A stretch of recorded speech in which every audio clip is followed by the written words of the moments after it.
खुलुमबाय स्टुडिअ दं आं राजिब बसुमतारी आरो बे समाव नोंथांमोननि गेजेराव लानानै फैदों बिलाथि जौनि मोनसे गिदिर खौरां आरो बे समाव नोंथांमोना मिथिगौदि थांनाय गोलाव समनिफ्रायनो रायजोआव बिलाथि जौनि बेसेना गोबां हारमानि बांगासिनो दंमोन आरो बे बिलाथि जौनि जा बेसेननि एबा हार बांनायखौ लानानै गोबां रायजोआव सावरायलायनाय एबा दान्थे बिदान्थेया सोलिगासिनो दंमोन नाथाय बे समाव रायजो सरकारनिफ्राय मोनसे जौ लोंग्रा बिथांमोननि थाखाय मोनसे एबा बिलाथि जौनि थाखाय मोनसे गिदिर फोसावथाय फोसावदों जेराव गोबां मानि बिलाथि जौनि बेसेन बायदि बायदि गुबुन गुबुन ब्रेन्डनि जौनि बेसेनखौ बे समाव खम खालामना होनायखौ नुनो मोननाय जादों।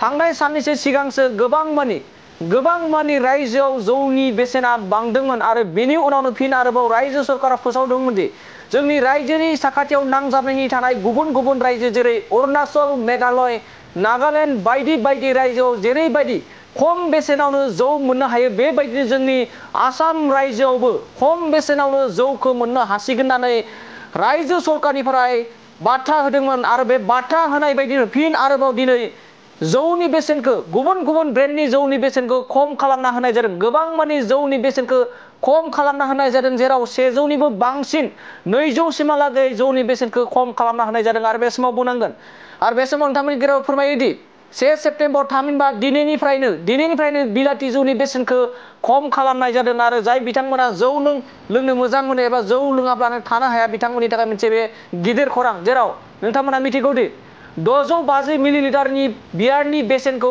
22 रां खमायना होदों। गंसे बियारनि बेसेनखौ 22 रां खमायना होदों। बे समाव गोबां मानि बे समाव बियारनि बेसेनखौ बांहोदोंमोन आरो बे बांहोनायनि उनाव फिन आरोबाव खम खालामनाय जादों।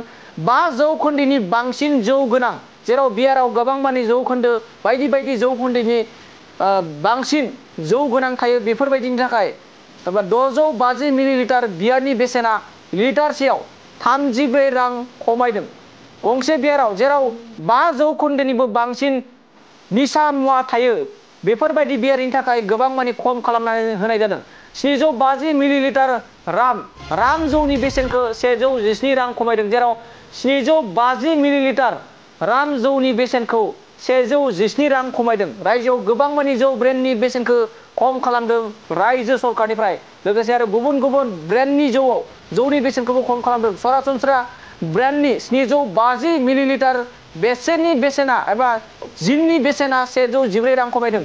750 मिलिलिटार जिननि बेसेना 144 रां खमायदों। बियारजों लोगोसे गुबुन गुबुन जिन जौनि बेसेनाबो गोबां खम जानायखौ बे समाव नुनो मोननाय जादों। 360 एबा 360निफ्राय 500 रांसिम 750 मिलिलिटार लाक्जारि ब्रेन्ड हुइस्कि जिननि बेसेनखौ 162 रां खमायदों। बेबायदिनो गुबुन गुबुन जौनि बेसेनखौ गुबुन गुबुन बेसेनाव एबा गुबुन गुबुन हाराव खमायना होदों रायजो सरकारनिफ्राय। 500निफ्राय 700 रांनि बेसेन गेजेराव एबा 500निफ्राय 700 रांनि गेजेराव 750 मिलिलिटार ब्रेन्डी हुइस्कि जिननि बेसेना 214 रां खमायदों। 214 हुइस्कि जिननि बेसेनखौ 214 रां बे समाव खम खालामना होनायखौ नुनो मोननाय जादों। बे समाव फिन फोरमायबावोदि रायजोआव जौनि बेसेनखौ गोबां मानि खम खालामना होनाय जादों आरो बे समाव नोंथांमोना मिथिगौ थांनाय साननैसो सिगांसो रायजोआव गोबां मानि जौनि बेसेनखौ बांहोनाय जादोंमोन आरो जौ फाननायनि हारखौबो बांसिन फाननांगौनि बिथोन होदोंमोन लोगोसे गोबां मानि हारखौ एबा गोबां मानि जौ गुबुन गुबुन ब्रेन्डनि जौनि हारखौ बांहोदोंमोन बेसेनखौ बांहोदोंमोन। नाथाय साननैसो सिगां जाबायदि रायजो सरकारा फोसावदोंमोन दि रायजोआव जेरैबायदि जोंनि रायजोजों नांजाबना थानाय अरुणाचल, नागालेण्ड, मेघालयफोराव जाबायदि खम बेसेनाव जौ मोननो हायो जोंनि रायजोआवबो खम बेसेनाव मोननो हासिगोन होननानै खोथा होदोंमोन आरो बे खोथा होनाय बायदिनो दिनै रायजो सरकारनिफ्राय जौनि बेसेनखौ गोबां मानि खम खालामना होनायखौ नुनो मोननाय जादों। दानिया नायदो नोंथांमोना जौनि माबे ब्रेन्डनि जौनि जौखोन्दो हारा बेसेबां रायजो सरकारा खम खालामना होदों जोंनि बे डिसप्ले ब्रेकिंनि गेजेरजों आबुङै नोंथांमोना नायना ला।